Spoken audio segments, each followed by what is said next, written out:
After our breakup, I quit my job without a second thought and was about to board a flight to start a new life overseas. That's when my ex-girlfriend, who was also my former boss, suddenly appeared at the airport, trying to win me back. She claimed she had already dismissed her assistant and offered me the position of her right-hand person in the company. However, as soon as I decided to stay and give our relationship another chance, she let go of my hand and started talking cheerfully, on the phone with that assistant. "Raphael, you won!" "This fool actually thought I wanted him back," she said with a sneering smile. "It was just a prank, and you fell for it? If you want to leave, go ahead. Nobody's stopping you now." My colleagues burst out laughing, saying I was like a dog, always coming back when she called. What she didn't imagine was that I had given up my plans to go abroad because the new company I had joined had just finalized a major acquisition, and I was to become the new CEO. When my ex, Anna, revealed with an air of superiority that her attempt to keep me was nothing more than a tasteless joke, I simply took out my phone to book another flight. The colleagues around me looked at me with contempt. Daniel, the then CEO, taunted, "Weren't you going to stay with her? Why are you just standing there? Go on, book that ticket. Weren't you bragging about the offer you got overseas? What happened? Did they change their minds?" Anna just watched as they mocked me, without lifting a finger to stop them. For years, I was engulfed by this suffocating and demeaning work environment. Previously, I would have felt the urge to defend myself. I would have been outraged that my girlfriend didn't protect me. But at that moment, I felt absolutely nothing. It was as if I were watching a clown show. "Business isn't your concern, is it?" I replied calmly. Anna exploded, glaring at me.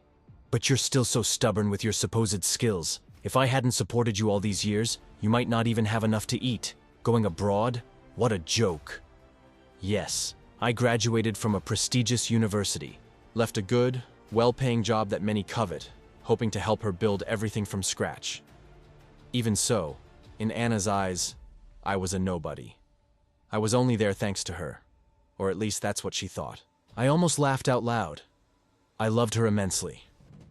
Even after years of suffering, I remained stuck in a managerial position without ever complaining.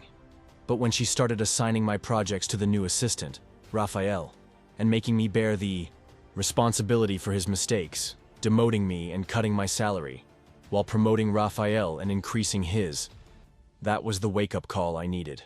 That one-sided love I had nurtured for so long had to end. So I resigned and ended our relationship. I decided to focus on my own career. As soon as I resigned and put an end to the relationship, I resolved to follow my own professional path. Leaving that office for the last time, a mixture of relief and rage overcame me. Relief at finally freeing myself from that toxic environment that was slowly consuming me, and anger for having allowed Anna and her whims to dictate my life for so long. I didn't look back. Every step was a silent declaration that I would never set foot in that place again. At first, things were uncertain. Although I knew my capabilities, the job market can be ruthless. But I had an ace up my sleeve that no one knew about. An offer to become CEO of an international technology company that had just acquired a rival. I accepted without hesitation. In this new job, I dedicated myself like never before. I spent sleepless nights developing strategies, restructuring teams, and exploring new markets. Within a few months, the company's profits soared, and my reputation grew rapidly. I went from being an underestimated manager to a prominent figure in the sector. The world recognized my efforts, and I was finally reaping the rewards of my hard work. While I prospered, Anna and everything that happened remained a persistent wound. It wasn't just because of her behavior or the humiliations. It was also because she and my colleagues thought they could play with my life. I had promised to move on, but deep down, the idea of settling scores continued to burn. Over time, my new company began to expand its operations in Anna's home country. We became one of the largest investors in the field, and I knew it was only a matter of time before our paths crossed again. When that moment came, I wanted to be ready. It wouldn't be just a simple meeting. It would be my triumph. Through contacts, I learned that Anna was still at the same company, now as CEO. She seemed convinced she was at the top. This only fueled my determination. I started researching the market and analyzing companies that could become strategic partners. It didn't take long for me to identify Anna's company as an ideal candidate. I personally contacted the owner of the company, presenting a proposal for a significant investment. My plan was simple: to ensure that our partnership could only proceed on the condition of replacing the CEO. The owner was surprised by my interest. I explained that, for an investment of such magnitude, I needed someone I could fully trust to lead the operations. He hesitated, but the amount offered was too large to ignore. During this time, I was careful to ensure Anna didn't find out about my involvement. All exchanges were managed by representatives or my vice president. She was eager for this potential collaboration, believing it would strengthen her position. She was unaware that her arrogance would be her downfall. On the day of the final meeting, where the contract was to be signed, I made sure to be there personally. When I entered the room, the shock on Anna's face was priceless. She tried to hide her surprise, but I could see the tension in her eyes. I remained calm and got straight to the point. "Anna, it's been a long time, hasn't it?" I said with a subtle smile as I shook her hand. "I'm glad to see you've managed to keep the business running after everything." She stammered a few words, trying to maintain her composure, but the confidence she once displayed had vanished. I conducted the meeting professionally, without revealing my true intentions. When it came time to discuss the final terms, I addressed the owner directly. "The proposal is excellent, but there's an essential point for us to move forward. We need, for this investment, new leadership.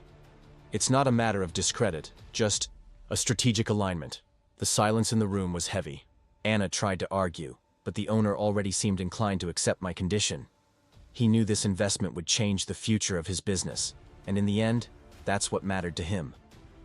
"I'm sure you understand that this type of decision is necessary for growth," I added, looking Anna in the eyes, which seemed more lost than ever. A few weeks later, I received confirmation that Anna had been replaced. She tried to contest the decision, but her years of arrogance and the toxic environment she helped create worked against her. It wasn't just revenge for me. It was a lesson that no one can crush others without consequences. Today, I continue to progress in my career, while Anna struggles to find her place in the market. She learned the hard way that the power we think we have can disappear in the blink of an eye.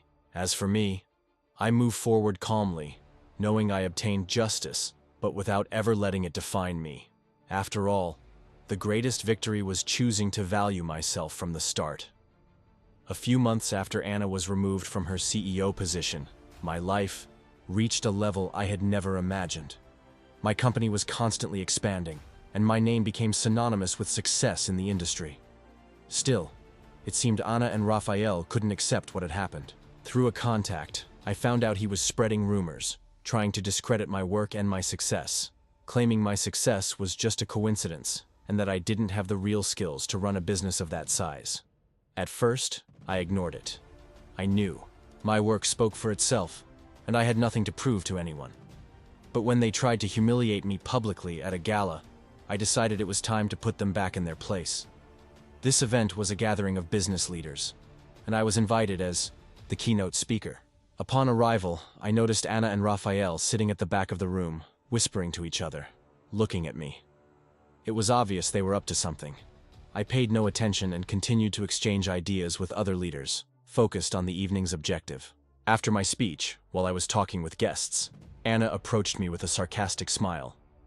"So, you really think you're someone important, right?" she began, in a tone laden with sarcasm. "It's funny to see how people believe this facade of a great businessman you display." Raphael quickly joined her, like a faithful follower. "It's true. The truth is he just got lucky. He only succeeded because he was in the right place at the right time," he added, trying to sound confident. The leaders around us began to pay attention, intrigued by the provocation. I took a deep breath, keeping calm, and decided it was time to end this charade. "Anna, Raphael," I began firmly, "it's fascinating to see how much you insist on underestimating me, even after everything that's happened. But since you're looking for attention, I offer everyone here a moment to clarify a few things." A heavy silence fell. All eyes were on us. I continued. "Anna, you always loved to manipulate people around you. For years, you even tried to bring me down when I worked hard to build something. You were the first to want to reap the rewards. When I finally decided to fly, You tried to humiliate me, thinking I would always remain this naive person, ready to accept your crumbs. But look where we are today. You were fired because of your toxic leadership. You destroyed your own reputation. She tried to interrupt me, but I raised my hand for her to be quiet. And you, Raphael, are just an opportunist. I gave you opportunities to progress, but all you did was sow trouble and blame others. The only reason you were promoted is because Anna chose to protect you, sacrificing what truly brought value. I turned to the other leaders. Present here are people who cling to the past, trying to discredit the work of others to mask their own failures. This type of behavior has no place in a market that values integrity and results. I addressed Anna and Raphael again, visibly uncomfortable, their masks of arrogance finally shattered. And it's time for you to leave this event. It's reserved for professionals who have something to offer. You clearly show you're here for nothing but to sow discord. I gave a discreet signal to the security guards who approached. Please escort these two people to the exit. I'm sure they have other places to be. Anna started to protest, but the guards remained firm. Raphael simply lowered his head, unable to face anyone. They were escorted out. The silence gave way to whispers and looks of approval from other leaders. Once the atmosphere returned to normal, I felt satisfied. Not only because I had exposed them, but because I had proven I was no longer the man they tried to crush. Anna and Raphael tried to play a dangerous game, but they learned the hard way that real power lies in respect, hard work, determination, and integrity. I continued my night, stronger and more confident than ever, while they were left with only a bitter memory of a past I had definitively overcome. After everything that happened with Anna and Raphael, my life took a completely unexpected turn. Not only did I evolve professionally, but I also underwent a personal transformation that allowed me to rediscover who I really am and how much I deserve something better. The path wasn't easy, but looking back today, I realized that every obstacle, every humiliation, and every disappointment was necessary for me to get where I am. Anna, after being ousted from her CEO position, tried to rebuild her career in other companies. However, the shadow of her toxic and manipulative behavior followed her everywhere. In the business world, news travels fast, and no one wanted to associate with someone who ruined a business because of her ego. At first, she tried to contact her old connections, people who had once been under her influence, but even her allies distanced themselves, understanding that their own reputation was at risk of being tainted by supporting her. Anna ended up accepting positions well below what she was used to, desperately trying to rebuild her image. But it was obvious her time was up. This woman, who once thought she was on top of the world, now found herself stuck in an insignificant position, struggling to be taken seriously. For me, it wasn't revenge, but simply the logical consequence of her own choices.